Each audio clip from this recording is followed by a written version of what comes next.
The year 1401, a time of knights and castles where chivalry and honor were the codes of the day. Welcome to Cryptic Mystic Vault, where we unravel the secrets of ancient mysteries, a time of shifting alliances and relentless power struggles, where the fate of kingdoms could change overnight. In this tumultuous world, a baby girl was born in the House of Hainaut, a region nestled in what we now know as Belgium, a land rich in history and culture. This was no ordinary child, destined for greatness.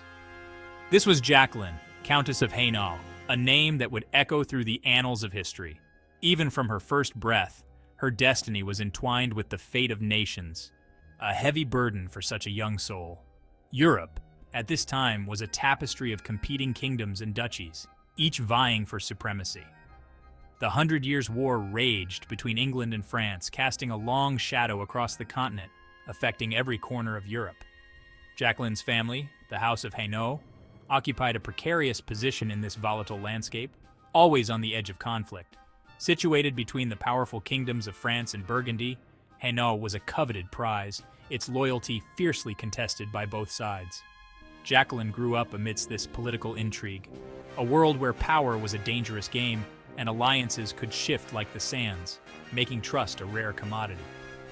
Her father, William IV, Count of Hainaut, was a shrewd ruler, navigating the treacherous currents of European politics with skill and determination. He recognized the importance of securing powerful allies and knew that Jacqueline, his only surviving child, would be a key player in this Game of Thrones. She was not just a countess, she was a valuable pawn, her worth measured in land and loyalty, a symbol of her family's influence. Her education reflected her future role, preparing her for the challenges ahead.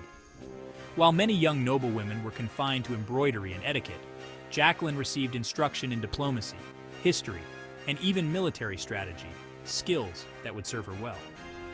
She was a quick study, inheriting her father's sharp intellect and political acumen, qualities that would define her leadership.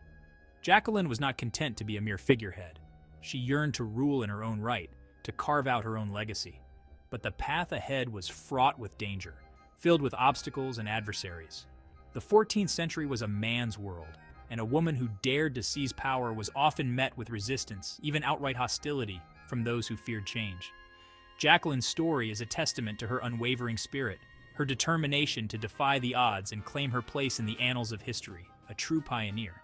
It is a story of courage, resilience, and a fight for power that would shape her life and leave an indelible mark on the world stage, inspiring generations to come.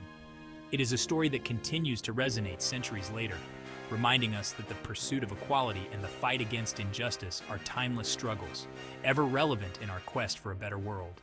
Jacqueline's world was one of shifting alliances and fragile truces, where trust was a rare commodity and loyalty was often bought and sold. The 100 Years' War, a brutal and prolonged conflict between England and France, had plunged Europe into chaos and uncertainty. Kingdoms rose and fell, their fates often decided on the battlefield, where valor and strategy determined the course of history.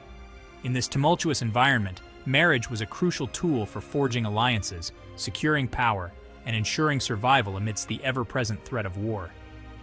Jacqueline, as the heiress to Hainaut, was a particularly valuable prize, coveted by many for her potential to influence the balance of power.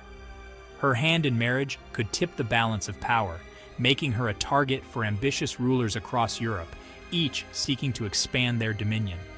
Her father, William IV, was acutely aware of this, understanding the immense responsibility and danger that came with her position. He carefully orchestrated her betrothal to John IV, Duke of Brabant, when she was just 6 years old, hoping to secure a powerful alliance.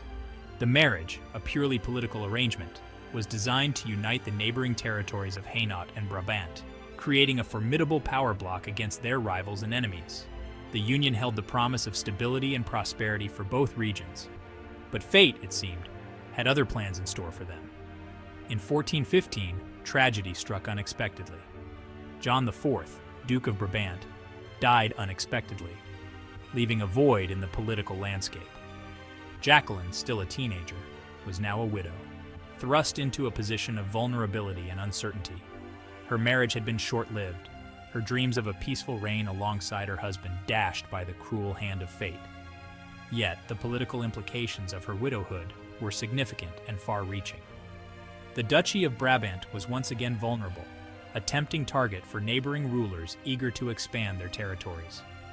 Jacqueline's uncle, John III, Duke of Burgundy, a powerful and ambitious figure, saw an opportunity to expand his influence and control.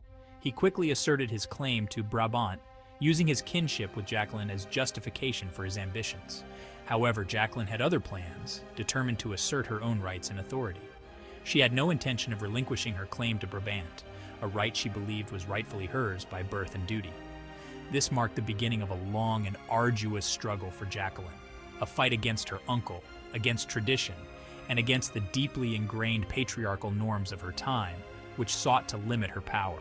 Her story, a testament to her unwavering spirit and determination, was about to unfold on the battlefields and in the courts of Europe, forever altering the course of her life and leaving an unforgettable mark on history.